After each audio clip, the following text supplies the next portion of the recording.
All right, so we are going to continue our solving process, and we're going to look at two more ideas that we're going to intermix into our process, and that is when can we distribute into parentheses, all right, and then what can I do if I have like terms, all right? We call that combining like terms. Now, so once again, it's still standard 10 here. We're still solving our four types of equation, all right? So the idea is this, all right? When can I distribute into a parenthesis? All right, now we have not done that yet.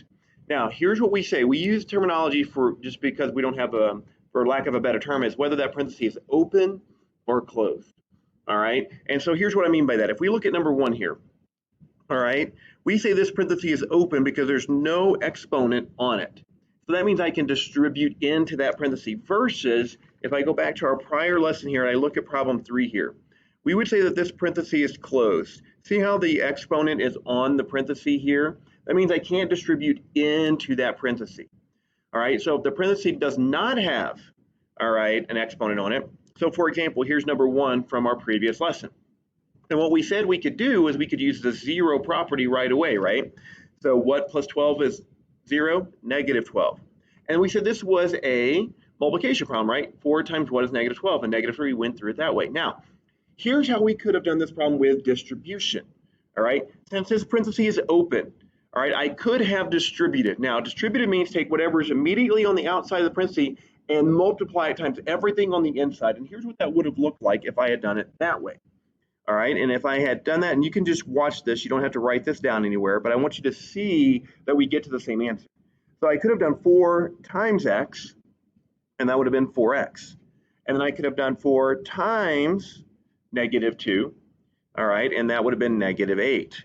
And then I would bring down everything else, right, that's outside of my parentheses. Now, notice when I do this, I now get like terms. Notice I have 2 numbers here. And I know this mathematical factor. I can find this mathematical factor, right? Negative 8 plus 12, right? Negative 8 plus 12 is 4. And so I get to this problem. And now I can use my 0 property, right? What plus 4 is 0? And that would be negative 4, right? And so I get 4x is equal to negative 4. 4 times what is negative 4? And that would be negative 1. So you can see that I get to the same answer here, right? By distributing and combining like terms. So you have that option. You don't have to, but sometimes we're forced to, and you'll see that as we go through for example. So now let's go back to number 1 here. Okay, and so notice, all right, when I look at this problem. Now the reason why I need to distribute here is this, right? Okay, is that I need to combine this x with this x, and the only way I can do that is to distribute. All right, so notice when I do this problem, all right, my parenthesis is open. There's no exponent here. So I can do 4 times x, and that's 4x. 4 times negative 8, that's negative 32. And I bring down everything else in my problem. Now notice I have 2 like terms here. I have 4x plus 12x, right? So 4x plus 12x would be 16x. So 16x and then minus 32 is equal to 0. And so notice, once I distribute and combine like terms, it's a problem that we've already solved before. All right, now I can use my 0 property, right? What minus 32 is 0? 32, right? So that means 16x is equal to 32.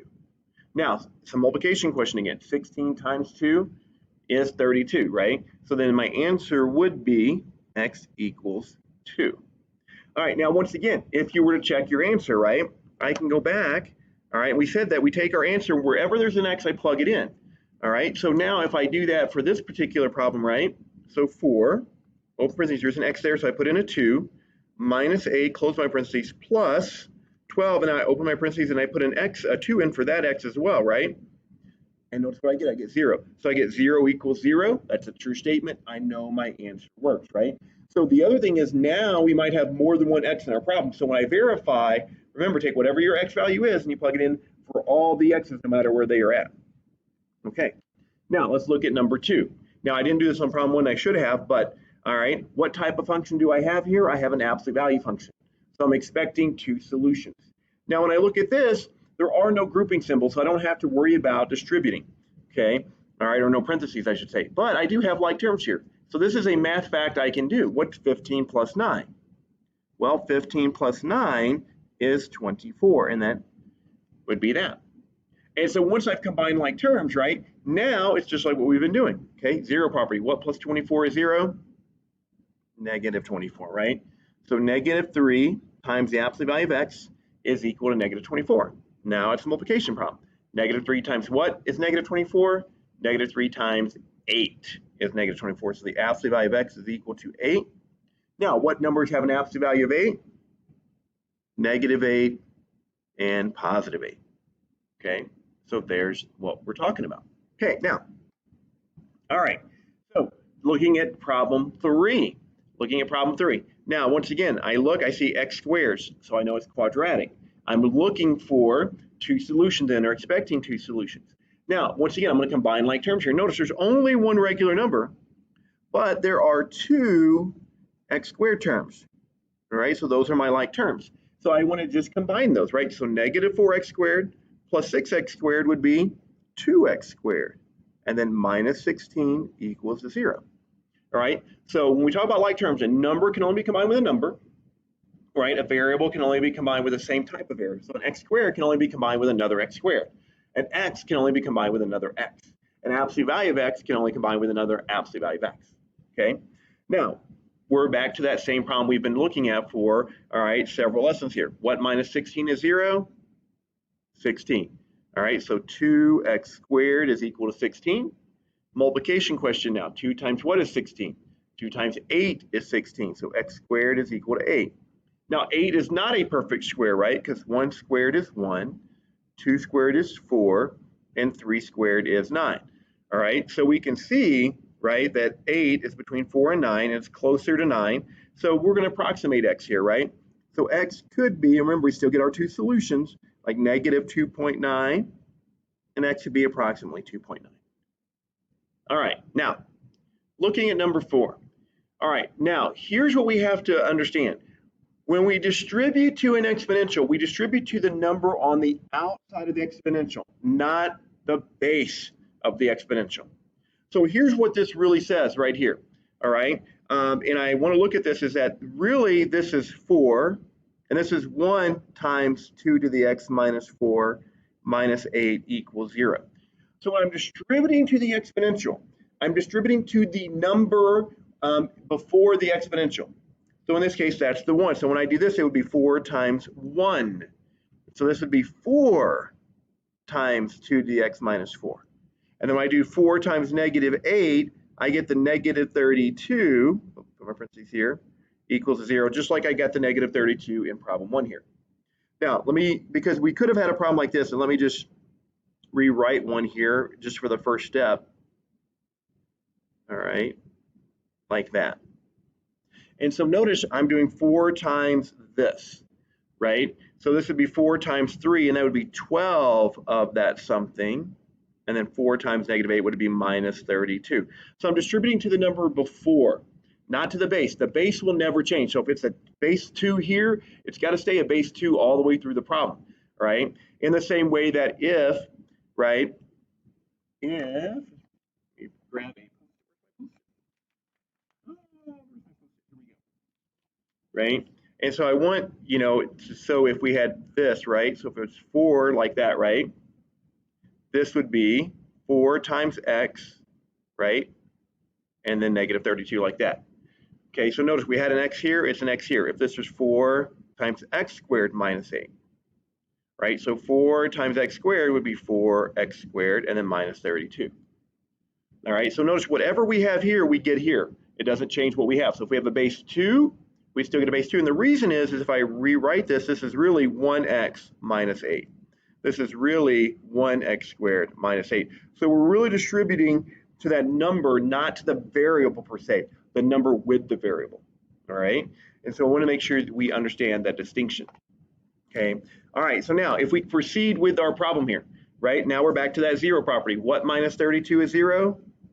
32, all right? And so 4 times 2 to the x minus 4 is equal to 32. Now we're back to, all right, multiplication question. 4 times what is 32? 4 times 8 is 32. So 2 to the x minus 4 is equal to 8. Now, once again, we go through our problem, right? All right, look at our power. So 2 to the 0 is 1, 2 to the 1 is 2, 2 squared is 4, 2 to the third power is 8. So that means x minus 4 has to be equal to 3 to get us to 8. So x minus 4 is equal to 3. What number minus 4 is 3? And that answer is 7. Now, once again, if you didn't know that mathematical fact, we could subtract 3 from both sides. Okay. All right, so hopefully this is making sense to you. Now, once again, if something is a little confusing, make sure you highlight it, star it, right? Ask a question about that when we go over this in class. All right, now let's look at number 5. So notice here, all right, we look at number 5. We have a number out here, we have an x out here, but we have a number and x in here. And we have our parentheses. So what this is telling me is I really need to distribute, right? That way I can take and combine all those x's, I can combine all my numbers, all right? And I know this is linear because it's just plain x's, right? No exponents, no bars. So let's start with the distribution part. So I'm going to do negative 7 times 1x, and that's negative 7x. Now I'm going to do negative 7 times 3, and that's negative 21. And I'm going to just bring everything outside of the parentheses down in my problem. And now I'm going to combine like terms. So negative 7x plus 3x, okay? So an x can only go with an x. Negative 7x plus 3x, that is negative 4x. And then I have negative 21 plus 1, all right? Negative 21 plus 1 is negative 20, and that's equal to 0. So notice, once we distribute and then combine like terms, we're back to the same basic problem we've been working on. 0 property. What minus 20 is 20, or excuse me, is 0, and that would be 20. So negative 4x equals to 20. Negative 4 times what is 20? Negative 4 times negative 5 is 20. All right, now looking at number 6, I can have an absolute value of x here, have an absolute value of x here. I've got a number out here, I've got a number in here, right? So I know I need to combine all those into one set, right? So all my absolute values together, all my numbers together. Now, it is absolute value, so I'm expecting still to get 2 answers. So we always start with that distribution because we have to know what terms we have in order to combine them. So 6 times the absolute value of x would be 6 absolute value of x. 6 times 3 would be positive 18. Okay, and then I bring down everything else. Plus 4 absolute value of x plus 2 is equal to 0. Now, once again, a variable can only go with a variable. So I have 6 absolute value of x's here, plus 4 absolute value of x's here, and that gives me 10 absolute value of x's. Then I have 18 plus 2. 18 plus 2 is 20, and that's equal to 0. Now we're back to that 0 property, right? What plus 20 is 0? Negative 20. All right, so 10 times absolute value of x is equal to negative 20. 10 times what is negative 20? Negative 2.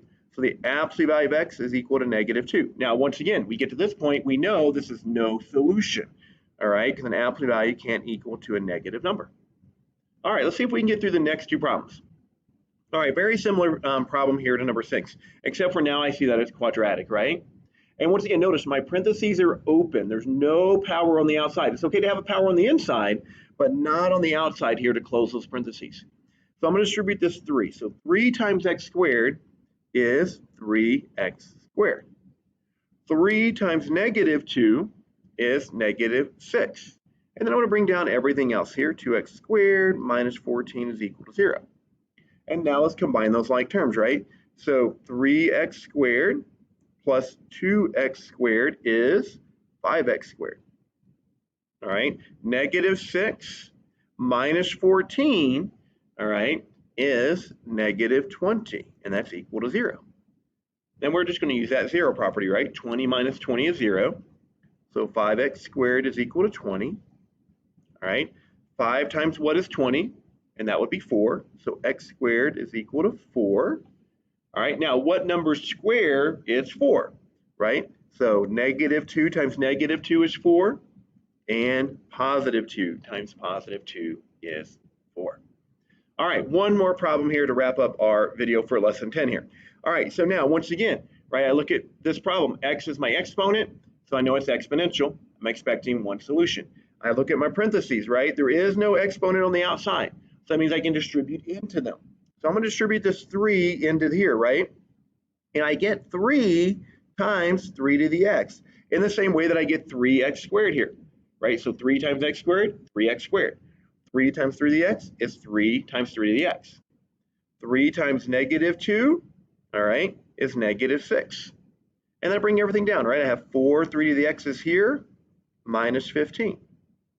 And like terms, right? I have 3 3 to the x's here, plus 4 more there, so it gives me 7 3 to the x's. And then a negative 6 minus 15, and that's negative 21. And you can type that in just like it looks in your calculator, right? Negative 6 minus 15, negative 21.